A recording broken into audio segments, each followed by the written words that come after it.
Đây là thủy điện Hòa Bình nhá.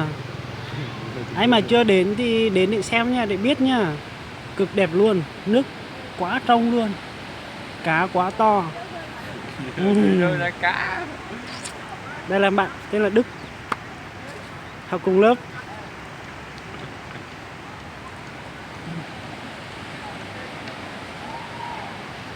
Nó thủy điện Hòa Bình nó lên từ chỉ tàu bỏ chè tôi sai nó rồng có chập lờ nữa nhau là cái trời nhà là nữa.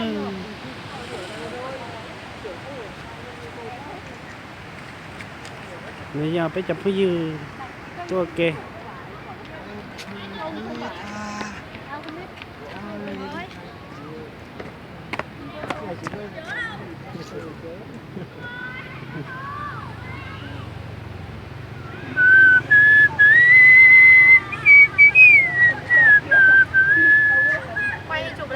Đang quay.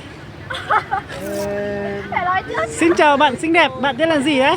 Xin chào, mình là Thanh Nga, mình là Hoa Khôi của lớp D9 PL15. Hôm nay Rất vui được biết bạn.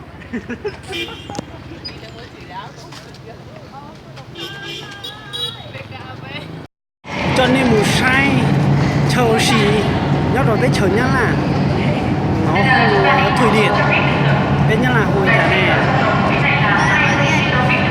đang nói lúc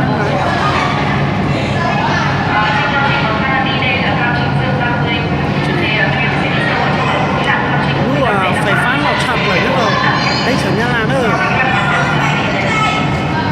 Công trình nhà máy Việt Hòa Bình đây thì được sự giúp đỡ của chuyên gia Liên Xô. Thế cho nên là chuyên gia Liên Xô người ta sang Việt Nam để khảo sát là từ năm 1971 và cho đến ngày 6 tháng 11 năm 1979 thì bắt đầu. Các bạn đang đi đâu đấy? Xây dựng công trình chính. Ngày các công thành thành toàn bộ công trình. Để dây được vào bản vang đi đây đã dạy tiểu học của mình đến của các hai. Đó là bản bê tông cốt thép và biển chỉ đều bản ra. Còn trên thì là núi.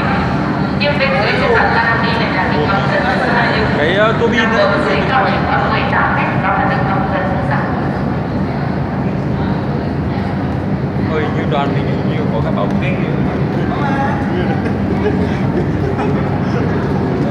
Đi phết rồi.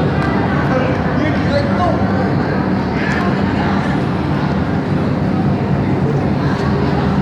Nói cho cũng cho khuya nhá là nữa, biết tao một xí nữa. Chỉ bỏ hiểu một xí, cho họ tiếp sau nữa. Nó bé một xí đó, là gì cái kiêng rồi đó, bé một xí à. Nó dùng xanh cái, nó tôi tới chẳng nhá là nữa. Ôi, nhìn bên này xem nào.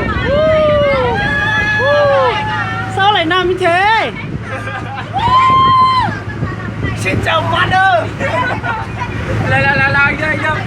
Anh quay lại đi, là bỏ cái điện thoại xuống, bỏ điện thoại xuống. Còn thôi không? Bỏ điện thoại xuống, tắt đi.